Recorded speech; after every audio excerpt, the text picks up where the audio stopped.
Hi hello welcome to current news. YCP Paytm batch నిజంగా వైఎస్ఆర్సీపీ వాళ్ళకి కావాలనే చేస్తారు కదా, లేదంటే ఇంతలా దొరికిపోతారని తెలిసి కూడా జగన్మోహన్ రెడ్డి గారిని పిచ్చివాడిని చేయటానికి అంతకుమించి ఇంకో మాట అందలుచుకోలేదులే.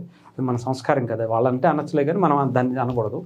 ఎందుకంటే అంతలా ట్రోల్ చేస్తారని తెలిసి కూడా, ఎందుకని దొరికిపోతామని తెలుసు కూడా ఎందుకని ఇలా చేస్తారంటే ఇది మీకు మాత్రమే సాధ్యమా అంటే సిగ్గు, లజ్జ, మానం, అభిమానం ఇలాంటివి ఏమీ మనకి ఎక్కువ వైసీపీకి అనుకునేటువంటి పద్ధతిలో ఉంటుందేమో అనిపిస్తుంది.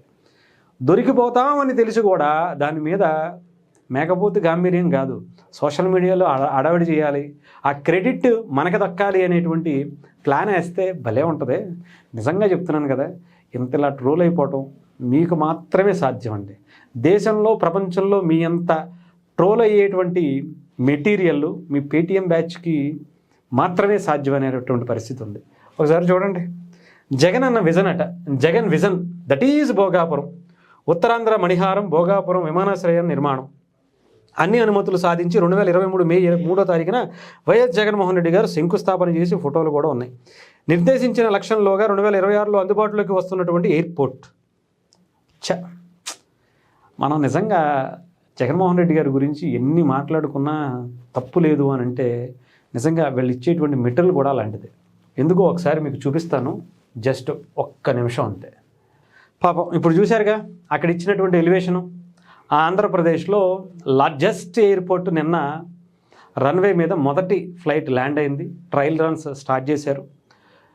కూటమి ప్రభుత్వం ఏమో ఇది 18 నెలల్లో మేము చేసినటువంటి గొప్ప పని ఇది అని చెప్పి చాలా గొప్పగా చెప్పుకుంటున్నారు. ఆంధ్రప్రదేశ్కి ఇంటర్నేషనల్ ఎయిర్పోర్టుతో ఈ భోగాపురం ఎయిర్పోర్ట్తో సహకారం అయిందని చెప్తుంటే వీళ్ళేమో ఇది 2023లోనే మేము శంకుస్థాపన చేశాము, ఇప్పటిలోపు పూర్తి చేసేందుకు అన్ని అనుమతులు మేము తెచ్చేసుకున్నాము అని చెప్పారు.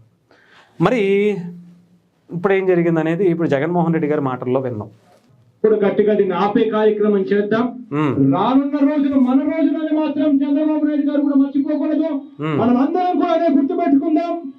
ఇది ఏ రకంగా న్యాయం? ఉన్న విశాఖపట్నం ఎయిర్పోర్ట్ ను బాగా ఉన్నదాన్ని వదిలేసి వేరే చోటికి పోయి ఎయిర్పోర్ట్ పేరిట అక్వైర్ చేయాలి అని చెప్పి దిక్కుమాలిన ఆలోచన చేయడం, కడుపు కొట్టడం నిజంగా ఎంత మటుకు ధర్మం అని అడుగుతా ఉన్నాం. భోగాపురం అన్నది భీమిలి నుంచి 5 కిలోమీటర్ల దూరంలో భోగాపురం ఉంది. విశాఖపట్నం నుంచి 25 కిలోమీటర్ల దూరంలో ఉంది. ఎర్ర బస్సు కూడా రాని ఈ గ్రామానికి అడుగుతా ఉంది నడుస్తాయమ్మ. గట్టిగా పోరాడతాం, గట్టిగా నిలబడతాం, కోర్టుకు కూడా పోదాం. కోర్టులో కేసులు వేసినా కూడా గట్టిగా దీన్ని ఆపే కార్యక్రమం చేద్దాం. రానున్న రోజులు మన రోజులని మాత్రం చంద్రబాబు నాయుడు గారు కూడా మర్చిపోకూడదు. మనం అందరం కూడా అదే గుర్తుపెట్టుకుందాం. ఇది ఏ రకంగా న్యాయం? ఇది జగన్మోహన్ రెడ్డి గారు ఎన్నిసార్లు చెప్పినా అదేలే కానీ ఇంకా చాలా ఉన్నాయి పేపర్లు, ఆర్టికల్స్, కనీసం ఒక 100 వీడియోలు ఉంటాయి భోగాపురానికి వ్యతిరేకంగా జగన్మోహన్ రెడ్డి గారు మాట్లాడినటువంటి మాటలు, చేసినటువంటి ప్రకటనలు. 1, 2 ఎన్ని అనుకున్నారు చెప్పండి. 2014 నుంచి 19 వరకు జగన్మోహన్ రెడ్డి గారు భోగాపురం ఎయిర్పోర్ట్ మీద ఒక యుద్ధమే చేశారని చెప్పాలి. అసలు అక్కడ ఈ భోగాపురం అనే ఎయిర్పోర్ట్ ఒక బోగస్ అని, అక్కడ అవసరం లేదని, అక్కడ అనవసరంగా లాక్కుంటున్నారని, పక్కన ఉన్నటువంటి తమిళనాడుకు ఉన్నటువంటి వైశాల్యం ఎంత ఎయిర్పోర్ట్కి, బెంగళూరుకి ఎంత, దీనికి ఎంత, దీనికి ఎంత అవసరమా, అసలు ఎర్ర బస్సుకు కూడా వెళ్ళనటువంటి చోటకి ఎయిర్ బస్సు తీసుకురావడం అవసరమా అని చెప్పి ఎన్నెన్నో మాట్లాడారు. ఈయనంట మరి 2019 నుంచి 24 వరకు అధికారంలో ఉండగా చేయలేనిది లాస్ట్లో అంట 2023 ఫిబ్రవరిలో అంట శంకుస్థాపన చేసేసి పూర్తి చేయించారట. ఆలోచించండి, అసలు మీకు ఏమన్నా సిగ్గు, లజ్జ ఏమన్నా ఉంటాయా? అసలు మీరు ఎందుకు నాకు అర్థం కాదు. మీరు నిజంగా చెప్తున్నాను కదా, జగన్మోహన్ రెడ్డి గారి మీద కక్ష కట్టేసి, పగబట్టేసి ఇలాంటి వీడియోలు ట్రోల్ చేయించడం కోసం కాకపోతే దేనికి చెప్పండి?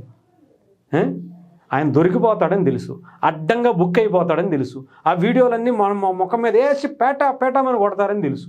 అయినా కూడా ఇలా తీసుకొచ్చి ఆయన అడ్డంగా బుక్ చేయడం అవసరమా? వైఎస్ఆర్సీపీ పేటీఎం బ్యాచ్, జగన్మోహన్ రెడ్డి గారు అండ్ పేటీఎం బ్యాచ్కి కనీసం అవగాహన ఇవ్వండి సార్. క్రెడిట్ స్టోరీ అంటే ఏంటి సార్ ఇదా? మనమేమో ఉద్యమాలు చేసేసి, కేసులు వేసేసి, అడ్డంగా ఆపేయడానికి ప్రయత్నించి అడ్డంగా దొరికిపోయాము. ఇప్పుడు దాన్ని మళ్ళీ ఎయిర్పోర్ట్ అక్కడ రన్వే ఫ్లైట్ దిగ్గానే మనం మందే అనుకుంటూ వచ్చేసారు. మరి అప్పుడు రాలేదే. 2019 నుంచి 24 వరకు మనం ఏం గుడ్డిగళ్ళు పళ్ళుతోమాం, ఎందుకని కట్టలేకపోయాం? సరే 2024 జూన్లో అనుకుంటా కూటమి ప్రభుత్వం అధికారంలోకి వచ్చింది. దానికి ముందు ఎన్ని పనులు అయ్యాయో ఎవరికైనా ఏమన్నా ఐడియా ఉందా?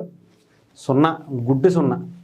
చెప్పాలంటే 2014 నుంచి 19 వరకు దాదాపు ఒక 10% పనులు పూర్తయ్యాయి. జగన్మోహన్ రెడ్డి గారు అధికారంలోకి వచ్చిన తర్వాత ఈ కేసులన్నీ ఇవన్నీ పగబెట్టేసుకున్నారు కదా. ఇవన్నీ అక్కడ అసలు మనకి ఇంటర్నేషనల్ ఎయిర్పోర్ట్ ఏంటి? ఆంధ్రప్రదేశ్ అయిపోవాలి. అంత పెద్ద హాస్పిటల్ అవసరమా మనకి? అంత పెద్ద రాజధాని అవసరమా మనకి? అంత పెద్ద ఇది అవసరమా అని చెప్పి మాట్లాడినటువంటి వ్యక్తులు వాళ్ళు ఎందుకు కడతారండి?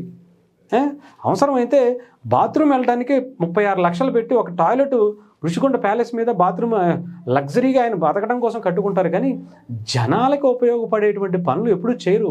అవసరమైతే ఇంకో 10 రూపాయలు పథకం అలా పడేస్తారు, బిస్కెట్లు పడేసినట్టు పడేస్తారు.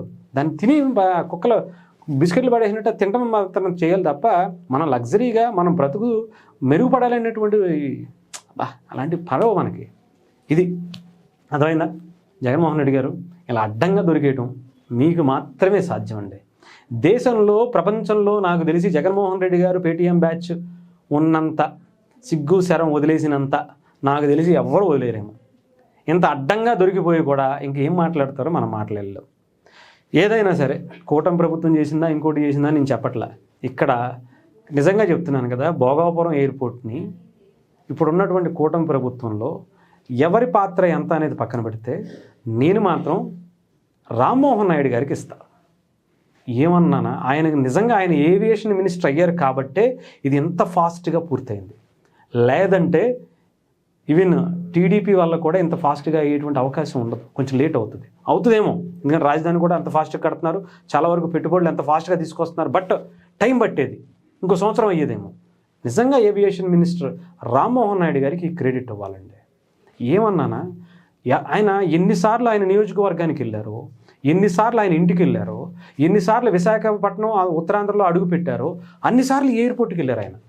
అన్నిసార్లు భోగాపురం ఎయిర్పోర్ట్ని సందర్శించి ఏ పనులు ఏంటి, ఎలా జరుగుతుంది ఏంటి అని చెప్పేసి పర్మిషన్లా ఇంకొకట ఏ మంత్రికి సంబంధించి ఎవరితో ఏంటి దానికి సంబంధించినటువంటి ఫండ్స్ అన్నీ కూడా ఆయన టకటకటగా చంద్రబాబు నాయుడు గారితో మాట్లాడిపించి కేంద్ర ప్రభుత్వంతో మాట్లాడిపించి టకటక చేపించుకున్నారు.